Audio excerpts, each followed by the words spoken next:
Imagine this. It's 2 o'clock in the morning. You wake up with the scent and the smell of smoke. You look outside the window and the sky is a blazing orange, and you can see the fires moving down the hill toward your house.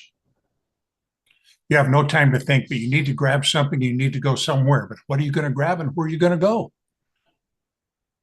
This is not a disaster movie plot, even though it is happening near Hollywood. It's not a movie plot. This is Southern California right now. Fires are blazing, homes are burning, and lives are being upended. The unprepared are left scrambling, while those that have a plan know exactly what they need to be doing, and they're doing it. That's why having an emergency action plan is a non negotiable concept in our modern day. So let's break it down. Let's look at a couple of statistics here first. In 2021, a Ipsos IPSOS poll was conducted on behalf of Wells Fargo.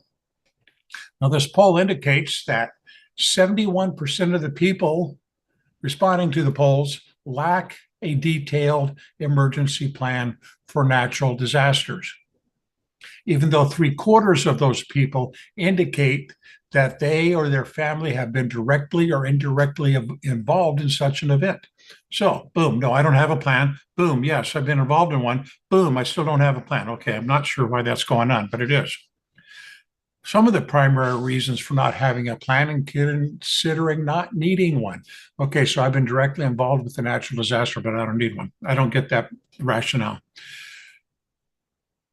There might be more immediate concerns. I get it. Developing an emergency action plan is something for the future, something you won't need to use today. Ideally, you're not going to need it today because if you need it today and you don't have it, you don't have it, and you're not going to be able to use it. Some of it is in the mindset. I've been teaching this subject for decades. More than once, I've had an individual tell me, well, I don't need one.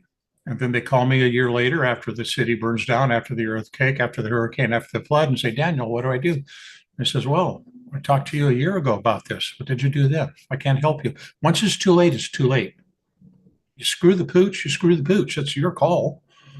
What gets me even more seriously is I had one woman tell me, oh, Daniel, I can't teach my son, my 12-year-old son, about what to do in case there's a house fire.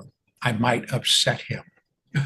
Oh my God, Mom, how upset is your son going to be if there's a house fire? He's there alone and he doesn't know what to do. Come on, let's pull your head out of your backside and start being the responsible people you're claiming to be. You're a responsible adult, act like one. Nature does not give you an RSVP when there's going to be a hurricane, a wildfire, an earthquake, a flash flood. They don't give a call, says, hey, Bob, like 4 or 5 days is going to happen. Well, I take that back. As far as hurricanes go, yes, you do have a warning. Winter storms, yes, we do know they're coming.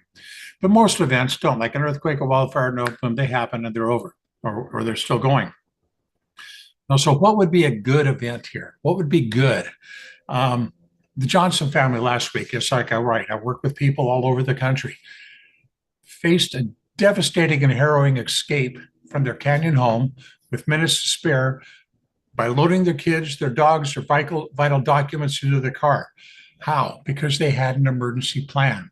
They knew what to do. Contrast that with their neighbors who not only lost all their possessions, but lost valuable time trying to figure out what their next steps will be. So, what is an emergency action plan? Well, it's a personalized what to do when things go sideways guide. That's right, because they're going sideways. It's your personal plan. No two plans are alike. I'm going to tell you that right now. Though there are commonalities, but we're not going to discuss those right now. It's a step-by-step strategy for ensuring your safety, protecting your loved ones, and minimizing, mitigating losses during a disaster. So the question is, why on earth do we ignore the inevitable? Okay, let's be honest. I'm honest about it. Nobody likes a worst case scenario. I'd rather sit down and plan a vacation to Aruba or Disney than sit down and, oh, what are we going to do if there's an earthquake, a wildfire, or a flood? I get it. I totally do get it. It's a pessimistic like planning for a meteor to strike your house. Well, it could happen, but those are very rare. The downside is disasters are not hypothetical. They are inevitable. Ignoring them, ignoring a disaster is like refusing to buy a fire extinguisher and put it in your kitchen because you don't plan on starting a fire. I get it. Let me ask you a question. Do you have car insurance? Do you plan on using it? Probably not, but you do have it, don't you? Do you have health insurance? Are you planning on using it? Probably not, but you do have it, don't you? Having a personalized emergency action plan is like having an emergency sort of insurance. Okay, it ensures that you know what you're going to do if and when you need to activate the plan. So there's a couple benefits here. Well, first, we're going to talk about what we could call the psychological edge. Let's fight panic with preparation. That's right. Remember the three P's. The first P is 3 seconds, and panic can kill you. That's right. If you're panicking, you don't know what to do, you're dropping down into your reptile brain, going into flight, fight, or freeze, it could get you killed because you have no idea what you're doing. When disaster strikes, your body takes over and it wants to go into survival mode, often shutting down rational thought. That's right, shutting down rational thought. That's why disasters are not hypothetical, they're inevitable. Ignoring them is dangerous. So keep in mind that if you have a plan, let me back up a minute here. I spent 33 years in the U.S. Army, infantry, the guys that go bang, bang. One of my major functions in life was as a senior infantry drill sergeant. And what I know and what I've discovered is when the stuff goes sideways, we are individually going to fall down to our level of training. The better prepared and trained you are, that's what you will do. You will not need the rational thought.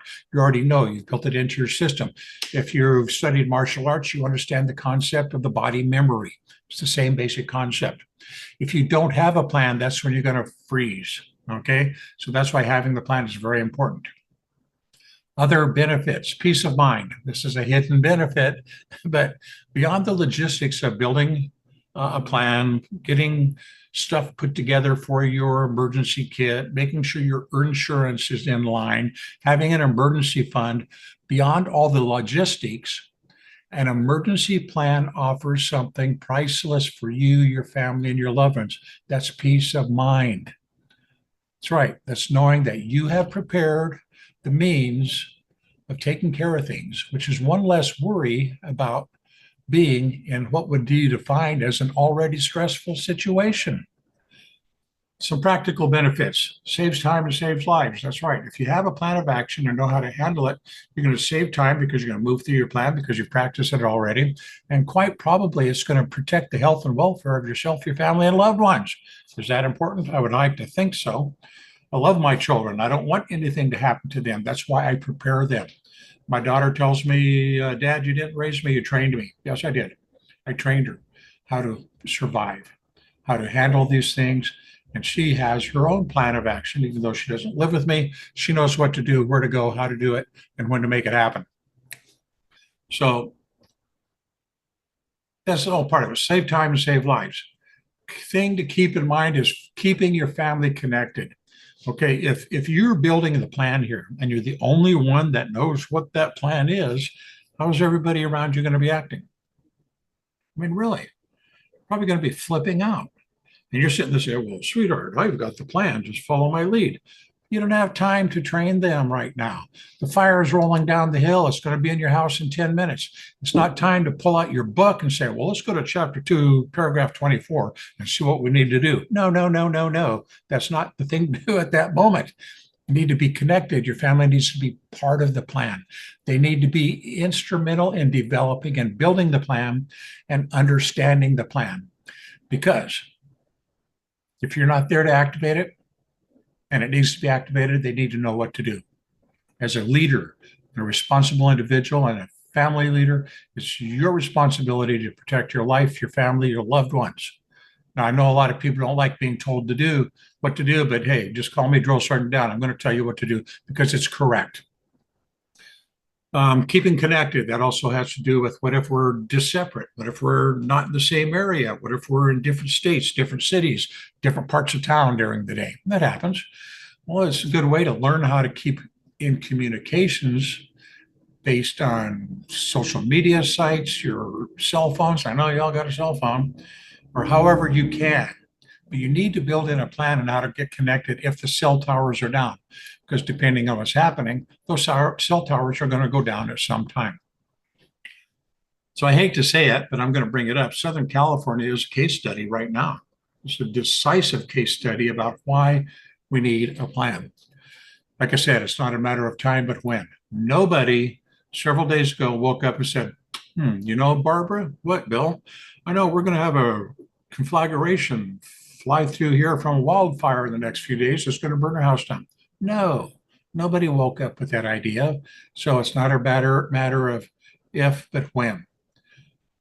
Wildfires are roaring through the community because of wind-fueled ferocity. Earthquakes can strike without warning, and once it finally rains, floods can wipe out entire neighborhoods. So talk to your emergency responders. Now, I know they're, well, if you're not in a threatening situation right now, which I hope you're not, and most of you aren't, get hold of your first responders. Ask them, is it good to have a plan? And I guarantee that most of them will tell you the people who do the best in a disaster are not lucky. They're prepared. They've rehearsed their evacuation routes. They've stored vital supplies. They've safeguarded documents. They've done what they needed to do. So I hope I've got your attention here, because I'm going to give you just 3 little things to start getting your plan together here. We'll call it the 3-step assessment. First, assess your risks. That's what I've been talking about all January. Assess your risks. Find out what the risks are in your demographic, your neighborhood, your city, your location. What are the natural disaster risks? Call your local office of emergency management and ask them if you don't already know. And I'm thinking you're a smart person and that you do already know, but you might just not have a plan yet. Assess those risks. Understand the dangers in your area and what you can do about them. Create your plan with your family. That's right. Come together, you and your family.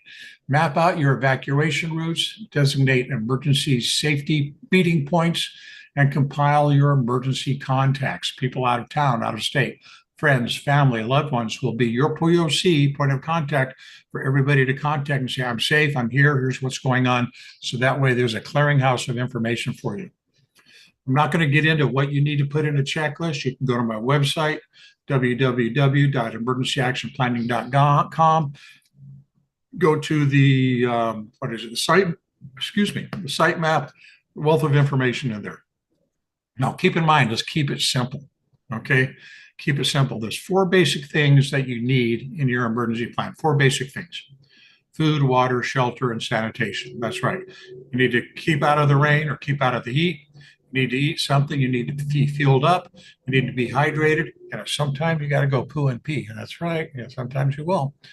So those are the 4 basics: communications, financial management, evacuation, all additional things that are stacked on top of it. So keep it simple. Start small. Even writing down your evacuation route, your immediate evacuation route out of your community, and packing a list of basic supplies to put in your bug out bag are a good start, and it's better than nothing. So I did talk about communications earlier. It's very important. Keep your family in the loop. Now, families change. Every year something changes. As we grow up, people leave, people come, babies are born, people get older, we might have pets. So as our family dynamic changes, it's a very good idea to look into our plan and make sure those changes are being reflected in our emergency plan. We're all different people. Different people have different needs, especially if somebody in your household is elderly and has medical needs. You want to make sure those are included in your plan. If you have a new child, a baby, or an infant, they have specific needs. You want to make sure that they are included in your plan. Now, keep this in mind. I know role-playing scenarios, that's right, table topic, play it out. Ask each other, what would you do in case? What's the evacuation route? Where are you going to go to? Where is the local shelter? Where can we meet up at? Now, it might sound silly, but this is part of the training yourself and your family how to do this, getting prepared. So it might sound silly, but it could also save your lives. So do it. So I mentioned communication. So vital contact lists, there's the family members, neighbors, local emergency services, Who is your insurance provider? That's right. You want to know how to get a hold of them. Where is your nearest emergency shelter? How do you contact your local Office of Emergency Management, your American Red Cross? Are there social media sites or ways to get feeds and immediate emergency information on your phones? Yes, there are. But you need to ask your local Office of Emergency Management how to dial into those so that way you and your family can be prepared and have that information readily. So let's look at a couple things. Right now, we've talked about just the personal aspect, but what about our property? So I don't know the number of houses that are burnt down in Southern California, but they're in the thousands. Okay. From my last understanding is roughly 200,000 people have evacuated. So I'm just going to use that number and drop back to the very top of where we talked about. Remember, I talked about 71% of the people don't have a plan. So out of 200,000, let's just roughly guesstimate that maybe 150,000 of them don't know what they're doing. Does that create more of a conflict? Yes, it does. It creates much more deeper conflict within the community and the resources that are available, because if we have more and more people trying to grab those resources because they weren't bright enough, yes, I'll call it like it is, to build a plan themselves and develop their own resources. That remaining 25 to 30% that have a plan are not a problem. They're actually a benefit to the community because they're not taking resources from the community. They're getting out, they're safe. They might be taking a deep breath, but they're doing okay. And I'm happy that. So keep in mind that you want to safeguard your home. Those of you who own homes, you want to make sure your insurance is up to date.